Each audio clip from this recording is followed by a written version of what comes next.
เปิดเปิดวะหานมันปิด ฮัลโหลเอ๊สบายดี อยู่ทางไหนพุ่นนะนี่นะเด็กเกิดจ้ะ เอามาคนน้อยๆนี่ที่ขายเป็นแหละมาบนเป็นล่ะเปิดบอกหาเลยลูกเปิดไม่ได้ล่ะอันนี้ข้ามมันนี่เอาเป็นคือกองกันยังเห็นนะอ้างนี่แหละมันถ่ายเอามากินกันในรถนี่เอาไป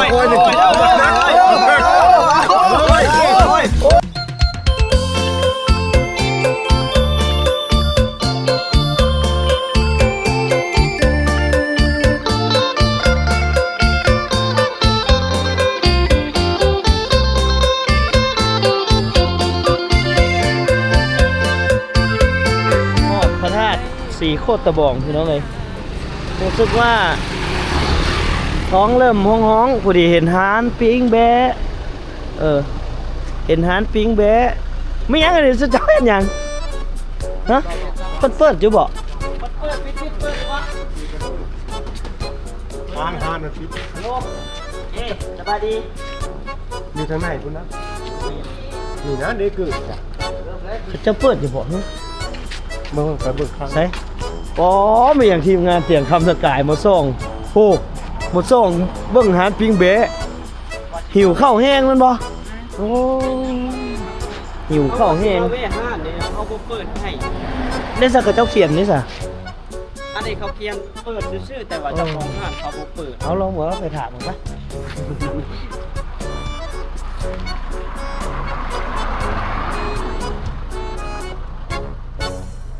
เปิดอยู่บ่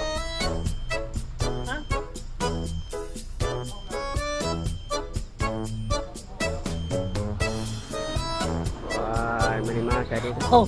เขายังงงอยู่นี่นั่งงงในดงลิงดงลิงนั่งอยู่ในดงลิงโอ้ท่านเพิ่นปิดก็น่าจะเก็บโต๊ะเก็บตังค์เนาะไม่ว่าจะแบบมีคนอยู่บ่โอ้ป้าทีมงานทำมาเป็น10เลยมื้อนี้ได้พอดีเห็นเฮ้ยไอ้หยังใบขอกระดิ่งนี่บางคนได้อยู่นี่เอามาคนน้อยๆนี่ที่ขายเป็นแหละมาบนเป็นล่ะเปิดบอกหาเลยลูกเปิดไม่ได้ล่ะอันนี้ข้ามมันนี่ยักษ์ปิดอ๋อเถอะปุ๊บฮะ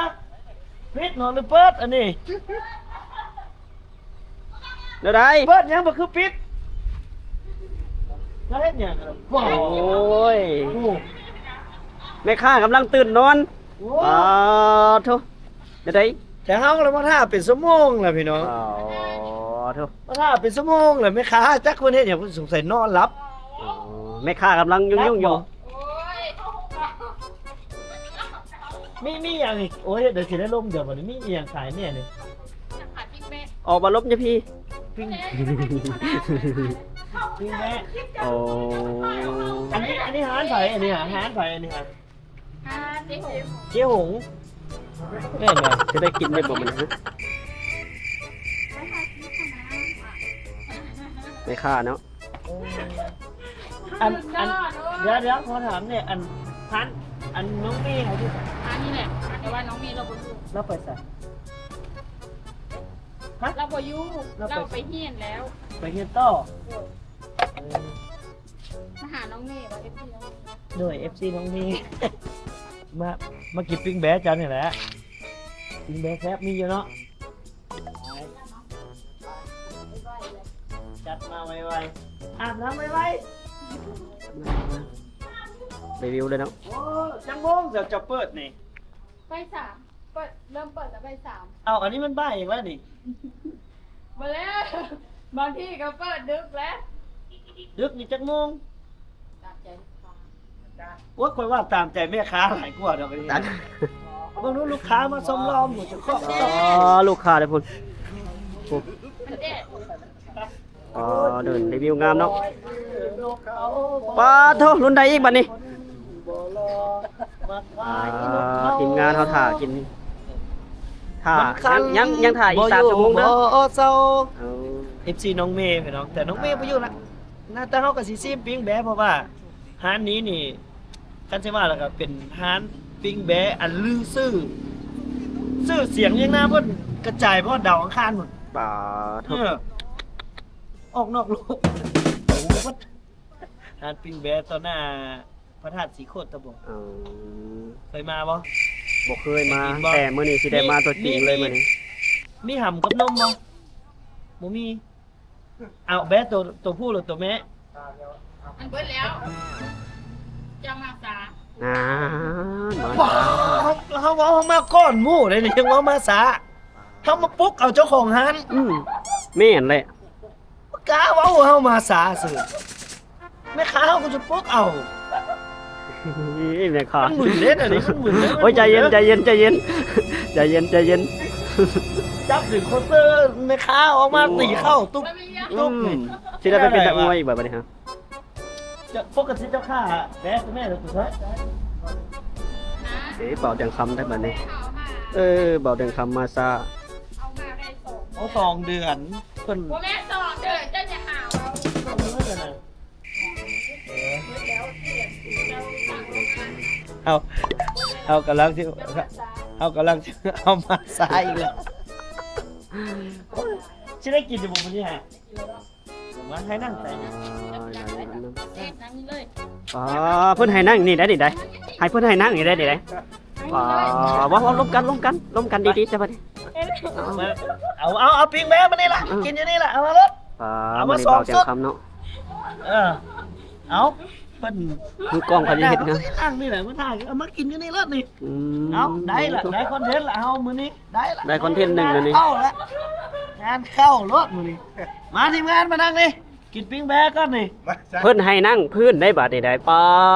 บรรยากาศงาม เขาเอิ้นว่ากินให้โลกจำโต๊ะตั้งไม่อย่างเพื่อนก็มีเพื่อนดอกเจ้าของร้านเรากินอยู่นี่ได้ฟิลกว่า ฟิวกว่า เอาที่นั่งอยู่นี่ละกินอยู่นี่ละ ถ่าอยู่นี่บัดนี้ แต่งไหมสิถ่าอยู่นี่บัดนี้ เอาอยู่นี่เลยนะ บ่ถ่าอยู่นี่เลย นักตู้ เอาบนนี้มันได้ฟิลทีแล้ว มันงามอยู่บัดนี้ครับ เจ้าของร้านใจอ่อนแล้วเสิร์ฟขึ้นนั่งเสิร์ฟเนาะมา อะไรคน สอง เมียพี่ต้องมาพี่เมียไม่มา เมียพี่จะบ่ฮ้องในเพลงเดียวขอขาดบาดตายได้ อ๋อ บ่ฮ้องได้นี่ได้เอาเพลงใหม่ซะเพลงในโลกนี้มีบุตร เอาเดี๋ยวรอซิมเบิ้งปิ้งแบะสิเป็นจังไดเดี๋ยวมารอซิมเบิ้ง เดี๋ยวดู เดี๋ยวพี่น้องจนเป็นวินเลยนี่ คิดไหม เพิ่นเว้าว่าเฮามาสาโพดแต่ว่าไฟยังบ่ได้ดัง ไปบ่ได้ดัง สั่งมื้อนี้มื้ออื่นกินอาหารนี้เด้อมารถ หายังวะ อาหารปิ้งแบะสั่งมื้อนี้มื้ออื่นกิน นอนถ่าได้บ่นี่ นอนท่าเบิ่งทีมงานเลยนี่ อ๋อ เบิ่งทีมงานนี่เห็นบ่ ก็สิได้กิน โอ้ย จะได้ปลุกแม่ค้าเอาแม่ค้าก็ยังบ่ตื่นนี่ล่ะ เอาบัดนี้บัดสิถ้าเฮาได้กินแล้วมาปลุกถ้าเฮาเด้อบัดนี้เด้อมาปลุกถ้าเฮาแล้วเดี๋ยวสิได้กิน พอทีมงานเฮาถ่าอยู่รถก็บ่ลงมาอีกบ่ได้ปะโอ้เบาจังคำรับแล้วเด้อพี่น้องเด้อมาถ่ากินปิ้งแบบนี้ก็บ่ตื่นตื่น โอ้ไปไป โอ้ย ไป โอ้ย ไป โอ้ย ไป โอ้ยโอ้ย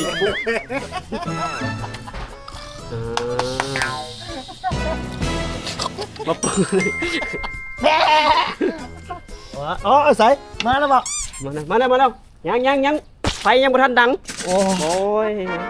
แล้วเดี๋ยวนี่อ๋อจังไดครับของแซ่บของดี ว่าอับ ของดีมีน้อยพี่น้องจังไดก็รอท่าสิแซ่บหรือบ่แซ่บเดี๋ยวรอท่าน้ำกัน เป็นปีเด้อผู้เจ้าเห็นบ่ปีครับป๋อ ใส่ งามได้ปี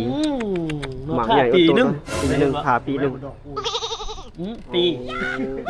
เหมือนดอกกล้วย ได้ปีปลายไปเด้อ ภาษาเวียดแบบปี ปลาย ปิ้งแบน1 ปีนี่เห็นบ่ ปีหนึ่ง เดี๋ยวเฮาสิไปเฮ็ดปิ้งแบน1 ปีมันน่ะอันนอนท่าสิได้กินหรือบ่บ่ฮู้เด้อมื้อนี้เด้อเฮา บ่ได้กินอยู่ดอก เฮาบ่ได้โทรมาสั่งปกตินี่เพิ่นให้สั่งก่อน7 มื้อแล้วจังมากิน คือว่าพิเศษเนาะ พิ นี่ เศ เนาะ ษพิเศษ วันนี้เฮามาได้ว่าเป็นพิเศษเฮาได้ พิ ภู เศษ เขา เลยพิเศษนึ่งนี่ได้ปลุกอันไหมคะ แม่น สองไหมคะสิให้เฮาได้กินก็ได้ปลุกเอาอีก อ่า เขานอนท่า โอ้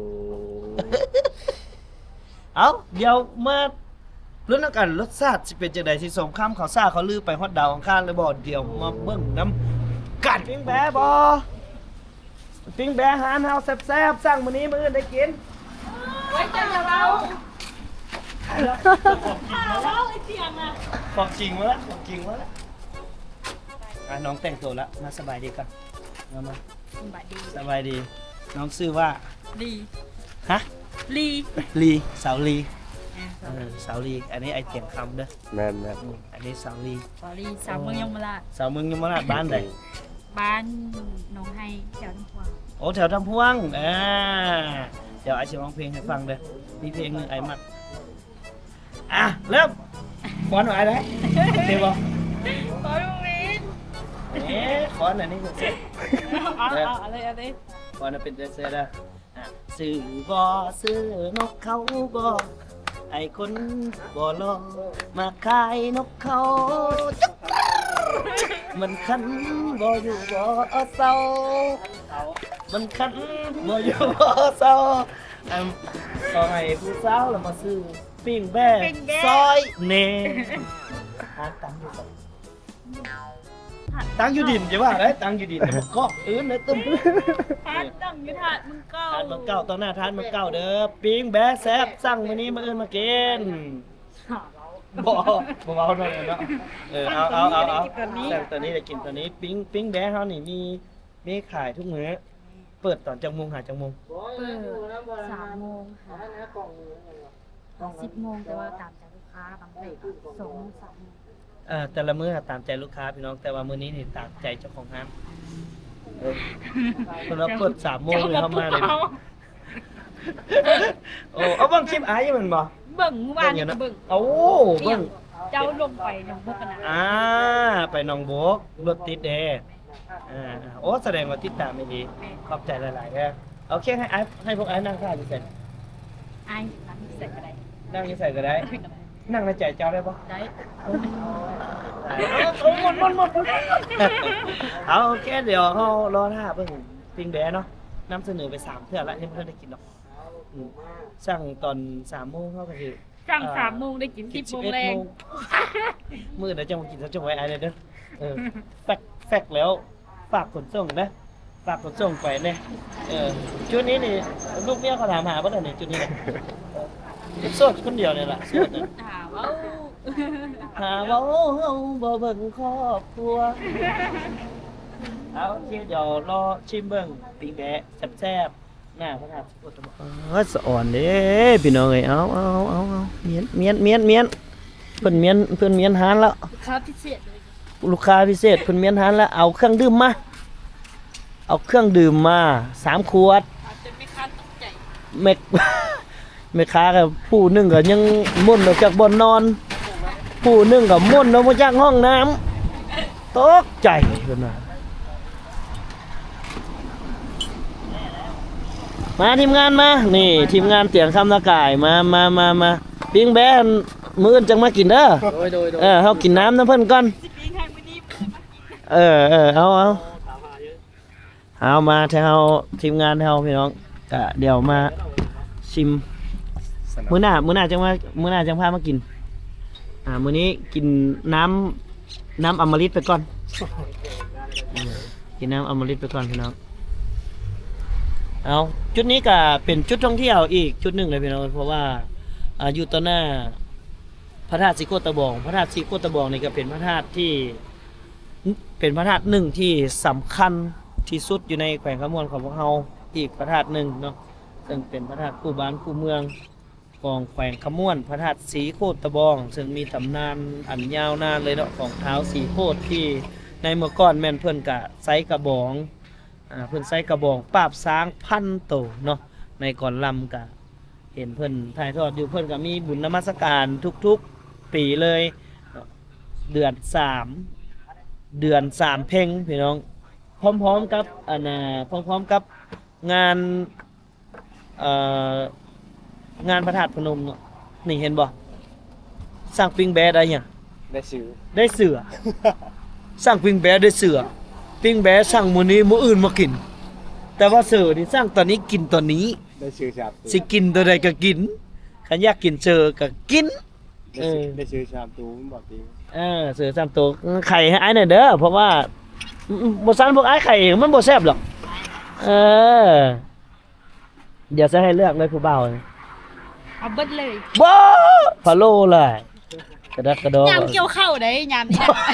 นะ ฮู้แล้วแผนเพิ่นอยากเอามาเกี่ยวข้าวซอยโคตรเสียโลมาเลยนะ บ่ได้เมื่อบ้านเลยบ่ เฮาหากลับมา เจ้าหากลับมา นะอยู่แล้วบอก โอ้เพิ่นเปลี่ยนพนักงานใหม่นี่เนาะน้องเมย์ไปเฮ็ดเวียกบนใหม่ละพี่น้องเฮ็ดเวียกบนใหม่ละ อีดีอยู่ในห้างปิ้งแบ่นี่ หานปิ้งแบะเสยวะ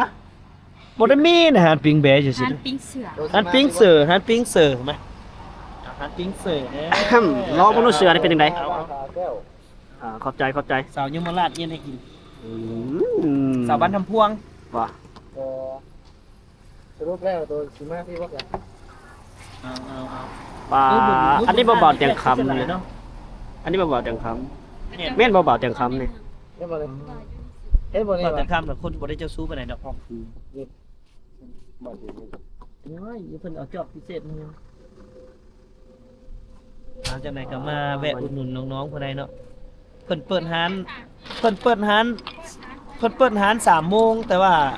ท่านผู้ชมอย่ามาเด้อตอน3 โมงมาตอนเที่ยงคืน มาตอน10 คัน โม บ่ ง เตียงบ่ปุ๊กนี่คือสิบ่ได้ บ่ได้ลุกแท้ บ่อาบน้ำก็สิเปิ้นหานแหละอย่าว่าบ่ลุกแหมเข้าห้องน้ำแป๊บหนึงยินเสียงปาก ๆโอ้บ่พวกอายไปซ่องเบิ่งเบิดแต่นั้นเขาอยู่ใส่เจ้าของร้านนี่ว่า มามื้อหน้าเฮาสิมามั่งห้านทำมื้อหน้า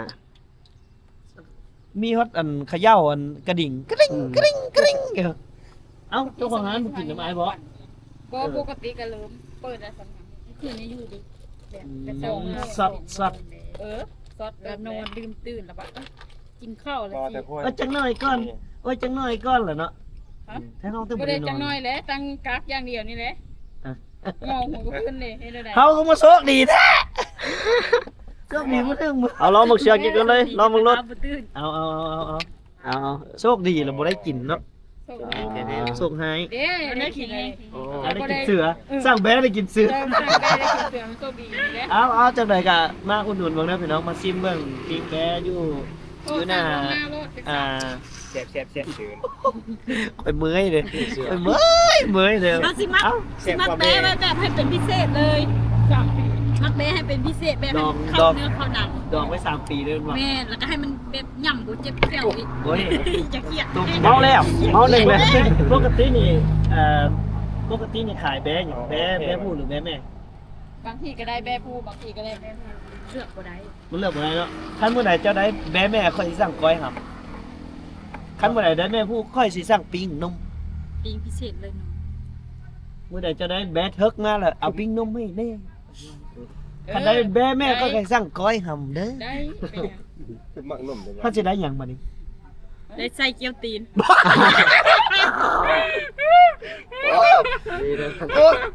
ให้เลิศปรับมาคิด เลิศ เอ้ย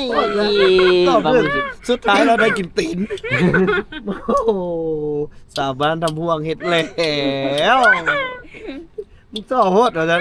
เอาใส่เกี๊ยวตีนนี่ เย็นให้อัน โอเค เอ้าจวดแถว จอดลองมึงกันรถ มา มือกล้องค่อยกินน้ำหลัง หวานป่ะ เอาหมูกรอง เป็นอะไรเบียร์ฮะรสชาติเป็นอะไร แซ่บ อ๋อถูกเป่าเดี๋ยวคำเห็นนะพูดลืมบนทางเมื่อเลยบาทดิ แม่ค้ากับเบิดเด้อ หากับเบิร์ด เอาบ่ได้บอกเพิ่นได้ จอกหนึ่งตึงตังในใจพะเนาะจอก2 โมงหาทางออกเลยบาทดิเนาะ นั่นธรรมดาจอก2เข้ามาแล้วหัวสั่นจริงลิง นิ่มเลย ยิ้มเลยเอาขอบใจหลายๆสำหรับตากล้องเฮาเอาจัดบังดูโอ้ แห้งแทบ มันหวานพูดบ่ อ๋อทุกแม่นไผว่าเป็นผู้เสียเบียร์ให้นี่ โอ้ยนี่ละสาวบ้านทำพวงแหละเนาะ ลองมาก่อนเดี๋ยว ก็ได้กินปิ้งนมเพิ่นแห้งคัก ไม่ได้ใส่อย่างนี้ใส่น้ำตาลป่ะเนี่ย ใส่หัวใจ ป่า ใส่น้ำปลาเป็นพิเศษ ใส่น้ำปลาบ่ได้ใส่นั้นหรือว่าใส่น้ำตาลให้มันคือหวานแท้ เอาพี่น้องเอาคลิปนี้ก็มีสาระเพียงอย่างเดียวก็คือ หัว ได้แต่หัวเนาะเอาเน้นชิมนะ ไม่ได้เน้นอิ่มกินทีมงาน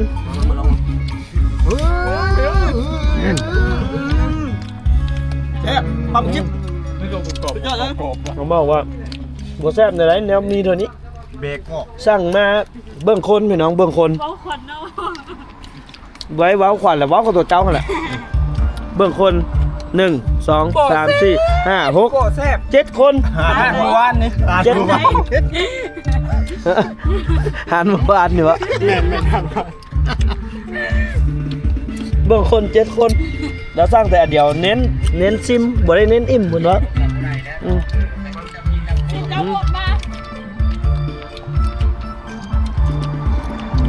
คักปิงแบะมาแล้วโอ้ย โอ้ยไม่ได้เดี๋ยวมันแซ่บโคตรบ่ดีเอาแล้วบ่ได้ แล้วไผได้ไผโชคดีเดี๋ยวองค์นี้ได้ยังเรียบร้อยบ่ได้ยัง เฮาได้แต่พัก โอ้ ย แซ่บแพงครับดี บ้าไม่ได้เจ้า เอามาสั่งมื้อนี้มื้ออื่นกินน้ำกันเอาเบิดเลยเด้อพี่น้องเด้อเบิดแล้วเรียบร้อย ยังขบเราน่ะเป็นไดเป็นได เช็คบินน้อง ครบแล้ววันนี้ น้องเลย ไม่อยากมึงยิ้ม อ๋อยังจะเคินกล้องยังบ่ทันตั้งตัว เดี๋ยวคืนอีกยินอยู่บ่ไอ้บอกนี่ เป็นไดเป็นไดเอ็กเยอะเหรอเป็นไดเขายังบ่เข้าใจเลยนะ เดี๋ยวจ้านั้นเล่ามาเช็คบินเลยตะการกันครบเบิดเลยนะ เฮ็ดบิน มึงก็ได้มา เป็นไรวะเฮ็ด1 2 3เอิ้นวะ น้องเช็คบินเลย เอิ้นเอื้อยก็ได้ติบ่ น้อง อ๋อเมื่อคืนน้องเช็คบิน มา เช็คบินน้อง เช็คบิน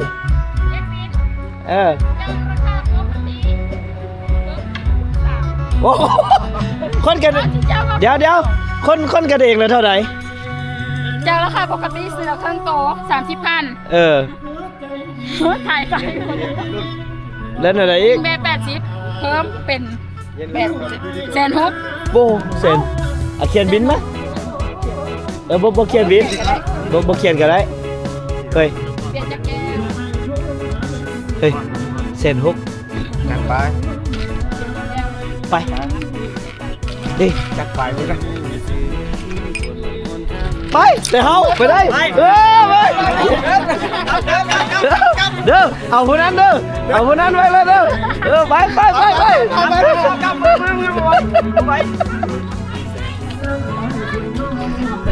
เรียบร้อยอยู่แล้วเรียบร้อยแล้วอันนี้บอกที่เขาสั่งฮะเบิดหาเรือเท่านี้แหละพี่น้องที่เขากินเด้ตัวที่เขากินน่ะ เมื่อเอ้ยหลักเมื่อก่อน เสาเดโบเมื่อวะอย่างวันนั้นเลย เอาเมื่อได้ไหน เดี๋ยวคือบอกคนนี้เมื่อเอาครับใจละลายเด้อเดี๋ยวพวกไอ้ครับก็เด้อไว้โอกาสหน้าฟ้าใหม่เดี๋ยวจะมาอุ่นหนุนสำหรับอีพีนี้เดี๋ยวบัตรค่ำกับสีได้จบไปสำนีก่อนนะพี่น้องเนาะเอาไว้ก็นะพ่อกันสบายดีเอาผู้บ่าว